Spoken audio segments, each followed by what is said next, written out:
Students సబ్జెక్ట్స్కి అంటే subject వైజ్గా వాటికి అంటే ఆ సబ్జెక్ట్కి తగ్గట్టుగా ఎలా కేటాయించాలంటారు టైం?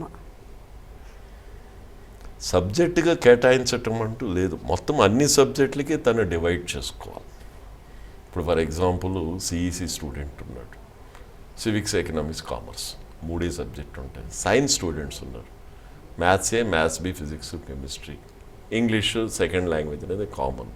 సో ఇక్కడికి వచ్చేసరికి 5 సబ్జెక్ట్ ఉంటుంది సిఈసి స్టూడెంట్కి. సైన్స్ స్టూడెంట్కి వచ్చేసరికి 6 సబ్జెక్ట్ ఉంటుంది.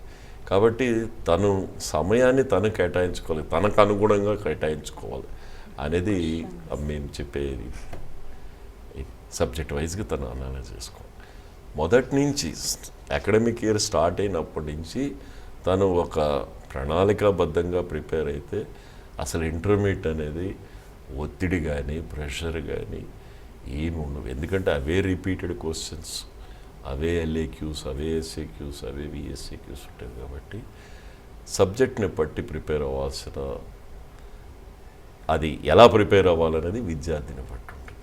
అంటే ఇప్పుడు ఒక్కొక్క స్టూడెంట్కి మ్యాథ్స్ ఇంట్రెస్ట్ ఉంటుంది, ఒక్కొక్క స్టూడెంట్కి సైన్స్ ఇంట్రెస్ట్, ఒక్కొక్క స్టూడెంట్కి అకౌంటెన్సీ ఇంట్రెస్ట్. సో ఏదైనా అన్ని సబ్జెక్టులు అయితే రాయాల్సిందే, అన్ని సబ్జెక్టులు రాయాల్సిందే. కాబట్టి స్టూడెంట్ ప్రతి ఒక్క సబ్జెక్టుకి అవసరమైన సమయం కేటాయించుకొని తను ఇష్టమైన సబ్జెక్టుతో పాటు ఇతర సబ్జెక్టులు కూడా అతను ప్రాక్టీస్ చేసి ముందుకెళ్లాల్సిన అవసరం చాలా. సార్ ఇప్పుడు మీరు చాలామంది కోచింగ్ ఇస్తూ ఉంటారు స్టూడెంట్స్కి, అయితే వారిలో కూడా కొంతమంది చాలా మీరు అన్నట్టుగా ప్రణాళిక వేసుకొని చదువుకుంటారు, కానీ కొంతమంది మాత్రము ముందు రోజు చదువుకోవడము ఇలాంటివి చేస్తుంటారు, మరి ఫెయిల్ అవుతారు, తర్వాత మళ్ళీ స్ట్రెస్ ఇలాంటివన్నీ ఉంటాయి. మరి వారికి ఏం చెప్తారు? చూడండి, without pain there is no gain. ముందు నుంచి ఒక విద్యార్థి అనేవాడు ముందు నుంచి ప్రణాళికతో పాటు ముందుకెళ్ళాలి. కానివ్వండి, రేపు ఎగ్జామ్ ఉందంటే రాత్రి కూర్చొని చదువుకొని మార్కులు తెచ్చుకుంటే ఒక్కొక్కసారి మూర్ఖులకు కూడా మార్కులు వచ్చేస్తాయి, అది తన అదృష్టం.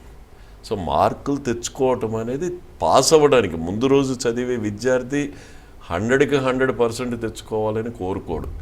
ముందు రోజు మీరు అన్నట్టు 2 రోజుల ముందు 3 రోజుల ముందు రేపు ఎగ్జామ్ ముందు చదివాడు, తన టార్గెట్ ఏంటంటే హౌ టు పాస్. ఒక్కొక్కసారి తను చదివిన క్వశ్చన్సే రావచ్చు, పాస్ అవ్వచ్చు, తను చదివిన క్వశ్చన్స్ రాకపోవచ్చు, మీరు అన్నట్టు మళ్ళీ ఫెయిల్ అవ్వచ్చు. సో ముందు రోజు 2 రోజుల ముందు చదవటం అనేది అది కరెక్ట్ అయిన పద్ధతి కాదు. ముందు నుంచి చదువుకుంటూ ఉండాలి. ముందు రోజు 2 రోజుల ముందు చదివే విద్యార్థులకి వాళ్ళ ఫలితం కూడా దానికి తగ్గట్టుగానే ఉంటుంది. వాళ్ళకి ఎక్కువ గోల్స్ కూడా ఉండవు, 100కి 100 తెచ్చుకోవాలని ఏమి ఉండదు. అది వాళ్ళ ఇష్ట ప్రకారం. ప్రతి ఒక్క గమనించుకోవాల్సింది ఏంటంటే ప్రతి ఒక్క విద్యార్థి మొదటి నుంచి చదువుకోవాలి. ఇది నా అభిప్రాయం.